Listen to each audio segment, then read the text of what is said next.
नमस्कार, मैं कामरान जोहार। सर, हमने एक तो आपको रिपोर्ट दिखाया था जो मानिक तल्ला थाना से रिलेटेड था।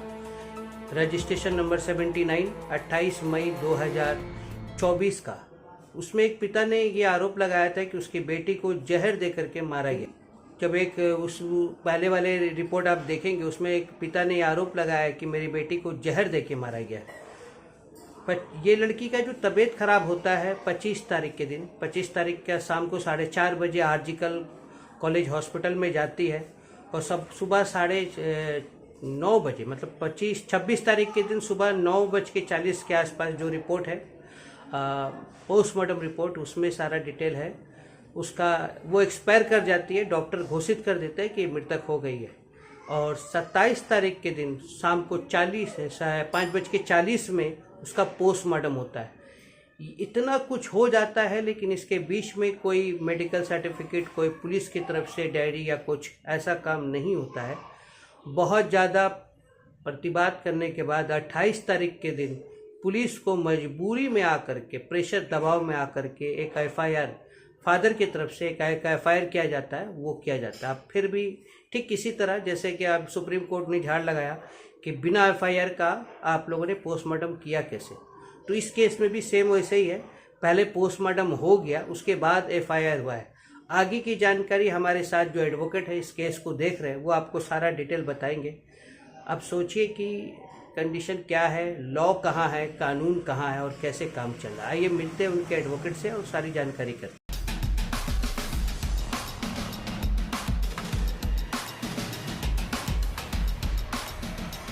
नमस्कार, AKP न्यूज़ में आपका स्वागत है। मैं कामरान जोहार।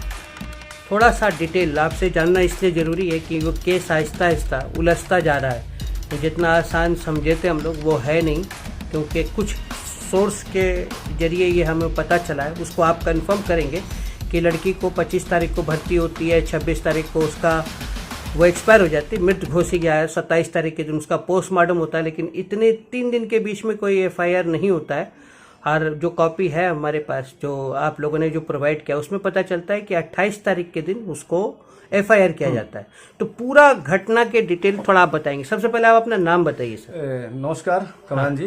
मैं advocate Anil Kumar Dubey, district session court. आप कहाँ प्रैक्टिस करते हैं? मैं डिस्ट्रिक्ट सेशन कोर्ट में हूँ। अच्छा, डिस्ट्रिक्ट सेशन। क्राइम केस ज्यादा देखते हैं? Crime criminal specialist. अच्छा। ये केस मेरे पास 20 दिन आगे आया, ठीक है। और आरोपी जो पीड़िता के जो पिता हैं अशोक मंडल, उन्होंने मुझे केस को रेफर किया, ठीक है। इस केस को मैंने अपने अंडर में, और मेरे जो सीनियर जो सुपरविजन है वो सारे चार्ज में है, ठीक है। क्या नाम है उनका? देवज्योति रॉय। देवज्योति रॉय, हाँ। अच्छा। और भी लेडीज एडवोकेट जो है पारमिता दे, ठीक है। अच्छा। ये सारे लोग, हम लोग 3 जन टीम हम लोग देख रहे हैं इस केस को, अच्छा। ठीक है।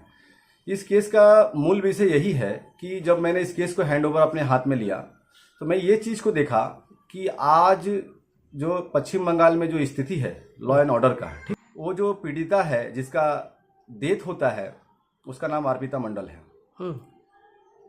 उनके पिताजी बहुत ही गरीब परिवार से बिलोंग करते हैं। उन लोगों का एकदम झोपड़पट्टी टाली बाड़ी घर है, ठीक है। मैंने खुद भी वहां विजिट किया था, ठीक है। हम भी तो आगे का वीडियो में आप लोग देख सकते हैं, ठीक है।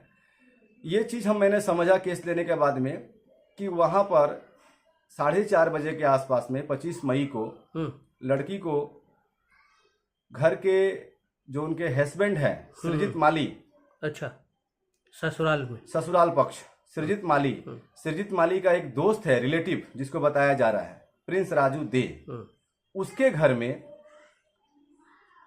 जहर दे करके, जैसा आरोप लगाया जा रहा है, जैसे मैंने पोस्टमार्टम रिपोर्ट में देखा है, as per nature of poison, ठीक है, डेथ। तो उन्होंने ये आरोप लगाया है, ठीक है।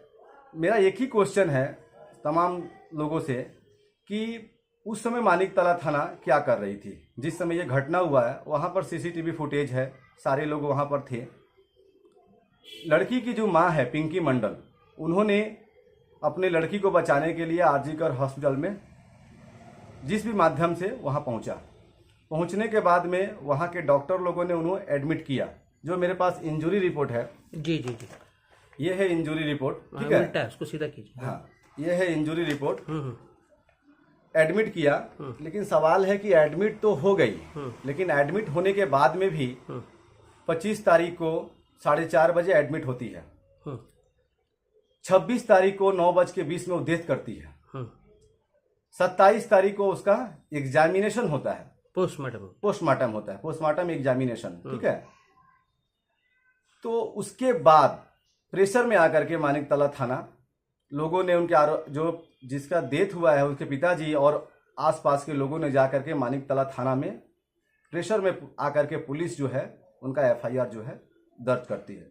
मेरा एक ही क्वेश्चन है कि जब भी कोई किसी प्रकार का पश्चिम बंगाल में इस प्रकार भी घटना होता है, पुलिस का एक प्राथमिकता बनता है कि अगर हॉस्पिटल में अगर कोई किसी प्रकार का केस जाता है, वहां पर पुलिस, हॉस्पिटल का पुलिस है, कोलकाता पुलिस है, ठीक है, तो वो अपना प्राथमिकता को रिपोर्ट करे, मेडिकल सर्टिफिकेट रिपोर्ट इशू करे, ठीक है। लेकिन वहां के आरजी करके हॉस्पिटल के लोगों ने लोकल थाना को भी इन्फॉर्म नहीं किया। अच्छा, लोकल थाना के तरफ से किसी प्रकार के जो लड़की का डेथ हुआ उनके जो पिता है उनको भी कोई खबर नहीं दिया गया। उन्होंने अपना लड़की को बचाने के लिए जी प्राण चेष्टा किया, लेकिन ऐसा कुछ भी नहीं हुआ। आप आरोप लगा रहे हैं कि थाने की तरफ से कोई थाने की तरफ से, मानिकतला थाने की तरफ से किसी प्रकार का रिस्पांस जो है पीड़िता के पक्ष में नहीं आया। मतलब कोई इंक्वायरी, मानिकतला थाना भी उस तरह से जिम्मेवार है, उसी तरह से आरजी कर हॉस्पिटल के जो लोग पुलिस डिपार्टमेंट में वहां एमसीआर करते हैं या जो भी पुलिस केस को देखते हैं, ठीक है, वो भी लोग भी जिम्मेवार हैं। उन्हें लोकल थाना को भी इन्फॉर्म नहीं किया। 25 तारीख को कमरान सर, 25 तारीख को लड़की एडमिट होती है, 26 तारीख को 9:20 में उसका डेथ होता है, 27 तारीख को उसका पोस्टमार्टम होता है और 28 तारीख को एफआईआर होता है। हाँ, मैं ये समझ नहीं रहा हूं, मेरा 8 इयर्स प्रैक्टिस, मुझे ये समझ में नहीं आ रहा कि किस तरह का पुलिस जो है वो भी एफआईआर नहीं लेता है। वहां दबाव बनाया जाता है, लोगों का जमावड़ा होता है, लोगों का प्रेशर होता है और वहां पर वो लोग लास्ट में एफआईआर करते हैं। पोस्टमार्टम रिपोर्ट आपको कब मिला? पोस्टमार्टम रिपोर्ट 3 दिन के बाद मिला है। 3 दिन के बाद मिला। उसमें रीजन क्या दिख रहा है? Mainly nature of poison. Nature of poison, death का जो कारण है वो नेचर ऑफ पॉइजन। अच्छा, जिस दिन आप लोग वहाँ अस्पताल में जो उनके घर वाले लेके गए थे, जैसे इसके पहले हमने जो फादर से बात किया है, तो वहाँ जो बता रहे कि डॉक्टर है वो बता रहा था कि इसको किसी तरह का पॉइजन खिला दिया गया, लेकिन हाँ, जहर खिला दिया गया, लेकिन जहर का उल्लेख वहां पर नहीं किया गया कि किस तरह का जहर है ये। हाँ, वो जहर नहीं पता चला ना उसका। मुझे ये भी नहीं समझ में आ रहा है, एक सांप भी काटता है तो पॉइजन होता है, एक आदमी को अगर खाना में जहर मिला के भी खिलाते हैं तो वो भी जहर होता है।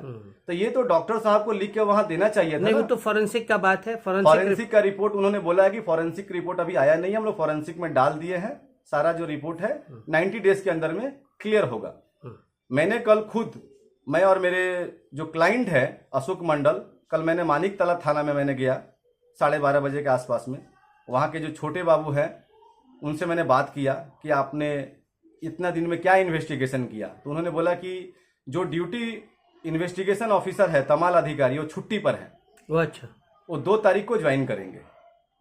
सर 29 तारीख को हम लोग, 29 तारीख के आगे हम लोग अपना कोर्ट में जो चार्जशीट रिपोर्ट है हम लोग पेश करेंगे। अच्छा, दुबे जी ये बताइए कि जो इसमें मुख्य आरोपी के तौर पर किनको शामिल किया गया है? जैसा कि आप जानते हैं, मैंने आपको आगे भी बताया था, लेकिन मैं कागज के साथ मैं ये आपको दिखाना चाहता हूँ कि ये कागज एफआईआर है, ठीक है? अच्छा, एफआईआर है, मानिकतला थाना, हाँ। एफआईआर नंबर 79 डेटेड 28/5 को है, ठीक है? इसमें 4 लोगों को नाम मेंशन है। कौन है वो? उसमें एक सृजित माली, दूसरे उनके पिताजी बापी माली। सृजित माली मतलब जो लड़की के जो हस्बैंड है, और उनके पिताजी सृजित बापी माली, जो कि वो कलकत्ता पुलिस के होम गार्ड डिपार्टमेंट में काम करते हैं। अच्छा, ओके। तीसरा जो है उनकी वाइफ निशा माली रतन में नर्स का काम करती है, स्टाफ है, नर्सिंग स्टाफ है, जो मुझे खबर मिला है। अच्छा। ठीक है। और राजू दे, ये कौन है? ये प्रिंस राजू दे, जो कि सृजित माली का रिलेटिव बताया जा रहा है। अच्छा, ठीक है। और उसी के घर में ये घटना घटा है। अच्छा, ये मेन 4 आरोपी है। हाँ। तो इन लोगों के साथ क्या हुआ? इन लोगों के साथ यही हुआ कि कोर्ट ने जुवेनाइल बोर्ड के तहत सृजित माली को बेल दिया। मतलब पुलिस अरेस्ट किया? पुलिस ने अरेस्ट किया। आपका एफआईआर करने के बाद अरेस्ट किया। अरेस्ट करने के बाद कोर्ट प्रोड्यूस हुआ। कोर्ट प्रोड्यूस होने के बाद में इन लोगों को जामीन मिल जाता है, क्योंकि मतलब जमीन मिला कितने दिन के अंदर मिला? साथ ही साथ सेम? नहीं, हाँ, 40 डेज के अंदर। 14 दिन थे लोग? हाँ, करेक्शनल होम में थे वो लोग, ठीक है। अच्छा अच्छा। करेक्शनल होम में एज पर रिकॉर्ड ये दिखाया जा रहा है, जो मैंने रिकॉर्ड रूम से निकाला है, कि सिर्फ सृजित माली करेक्शनल होम में 14 दिन रहता है। अच्छा, जो मेन जो एक्यूज्ड है, हस्बैंड है वही? हाँ, बाकी लोगों का कोई मेंशन नहीं है। नहीं है। मुझे ये संदेह है कि पुलिस ने उन्हें बुलाया, अब बुला करके कोर्ट प्रोड्यूस करके उनको जिस तरीका से हो दलील को पेश करके कोर्ट से जो है कोर्ट पुलिस कस्टडी के लिए जो वहाँ जो पुलिस ने अपना डिमांड दिया होगा, तो ये चारों के लिए दिया था ना सिर्फ एक के लिए था? एक आदमी को दिया था। 3 आदमी को अभी तक पुलिस कस्टडी में मेंशन नहीं किया गया एज पर रिकॉर्ड। मैंने उनको पुलिस कस्टडी बाहर से बेल लेने के लिए बोला गया। अच्छा, मतलब पुलिस आरोप है? हाँ, नहीं आरोप नहीं, हम ये जानना चाहते हैं, आपके पास कोर्ट का रिकॉर्ड होगा, तो ये जो 4 आरोपी थे, चारों आरोपियों को बेल मिल गया लेकिन 14 दिन तक 14 दिन में जो पुलिस जो रिमांड में लेती, ये चारों को मांगे था ना सिर्फ उसके हस्बैंड? वन पर्सन, उसके जो हस्बैंड थे, जो हस्बैंड सृजित माली है 1। अच्छा, उन्हीं बाकी 3 जनों को बाहर से उन्होंने बेल कर पुलिस कस्टडी मांगा ही नहीं, तो मांगा ही नहीं। इसीलिए जो पीएसपीसी पुलिस कस्टडी पुलिस हिरासत है उन्होंने मांगा नहीं था, इसलिए उसी डिमांड नहीं किया, ठीक है। इस तरीका से मेरा एक ही दर्शकों लोगों से अनुरोध है कि हम इस केस को देख रहे हैं, ठीक है, और मैं न्यायपालिका के ऊपर मेरा अटूट विश्वास है, ठीक है, और मैं इस केस को लेकर के चल रहा हूं। से इस गरीब लड़की का ऐसा कभी इन फ्यूचर में किसी का साथ अत्याचार ना हो, यही मेरा अनुरोध है। सर, आपने सुना सारा डिटेल बात जो मैंने पहले कहा कि इस केस के बारे में थोड़ी जानकारी बहुत ज़रूरी है। उनके एडवोकेट साहब ने सारे बात आपको बताया। 4 आरोपी हैं, 4 आरोपियों में से एक को पुलिस कस्टडी ली जाती है, 14 दिन बाद उनको बेल भी दिया जाता है। ये आरोपी भी लेकिन नाबालिग है, छोटा है, 14 साल 15 साल का उम्र है, इनको बेल भी हो जाता है।